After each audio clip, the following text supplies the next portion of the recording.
Hello ಎಲ್ಲರಿಗೂ welcome back one more mini vlog. ಇವತ್ತು ಊರಿಗೆ ಹೋಗ್ತಾ ಇದ್ದೀವಿ, ಅಂದರೆ ವಲಸೆಗೆ. ಮಾವ ಅವ್ರದ್ದು ಗೃಹ ಪ್ರವೇಶ ಇದೆ, ತುಂಬ ಸಿಂಪಲ್ಲಾಗಿ ಇಟ್ಕೊಂಡಿದ್ದಾರೆ. ಹತ್ರ ಸಂಬಂಧಿಕರನ್ನ ಮಾತ್ರ ಇನ್ವೈಟ್ ಮಾಡಿರೋದು, ಹೀಗಾಗಿ ಹೋಗ್ತಾ ಇದ್ದೀವಿ. ಎಲ್ಲರಿಗೂ ತಮ್ಮದೇ ಆಗಿರೋಂಥ ಒಂದು ದೊಡ್ಡ ಕನಸಿರುತ್ತೆ ಜೀವನದಲ್ಲಿ, ಒಂದು ಪುಟ್ಟ ಸೂರನ್ನ ಮಾಡ್ಕೋಬೇಕು ಅಂತ. ಹಾಗೆಯೇ ನಮ್ಮ ಮಾವ ಅವರಿಗೂ ಸಹ ಇತ್ತು. ತುಂಬ ವರ್ಷಗಳಿಂದ ಇದ್ರೂ ಸಹ ಯಾವುದೋ ಒಂದು ಅಡ್ಡಿ ಆತಂಕಗಳಿರೋದ್ರಿಂದ ಆಗ್ತಾ ಇರಲಿಲ್ಲ ಅಷ್ಟೇ. ಬಟ್ ಫೈನಲಿ ಇವತ್ತು ಎಲ್ಲ ಅಡ್ಡಿಗಳನ್ನ ಮೆಟ್ಟಿ ಗೃಹ ಪ್ರವೇಶನ ಇಟ್ಕೊಂಡಿದ್ದಾರೆ. ಒಂಥರ ಖುಷಿ ಆಗುತ್ತೆ. ಯಾರಿಗೂ ಸಹ ಕೇಡು ಬಯಸದೇ ಇರೋ ಜೀವ ಅದು. ತುಂಬ ಒಳ್ಳೆ ಮನಸ್ಸು.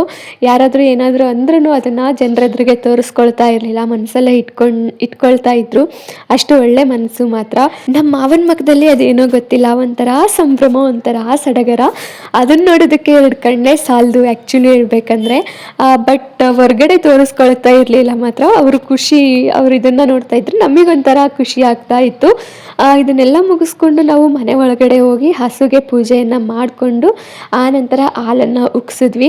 ಮನೇನ ಫುಲ್ಲು ತೋರಿಸೋದಕ್ಕಾಗಿಲ್ಲ, ಯಾಕಂದರೆ ಜನ ಓಡಾಡ್ತಾ ಇದ್ರು. ಇದಕ್ಕೋಸ್ಕರ ನೋಡೋಣ, ಇವಾಗಾದರೂ ಟೈಮ್ ಕೂಡ ಬಂದಾಗ ನಾನು ಮನೆಯನ್ನು ತೋರಿಸ್ತೀನಿ. ನನಗೊಂದು ನಂಬಿಕೆ ಏನು ಅಂದರೆ, ಒಳ್ಳೆಯವರಿಗೆ ದೇವ್ರು ಯಾವಾಗ್ಲೂ ಸಹ ಒಳ್ಳೆಯದನ್ನೇ ಮಾಡ್ತಾನೆ, ಯಾವತ್ತೂ ಕೆಟ್ಟದನ್ನು ಮಾಡಲ್ಲ ಅನ್ನೋದಕ್ಕೆ ಒಂದು ಎಕ್ಸಾಂಪಲ್.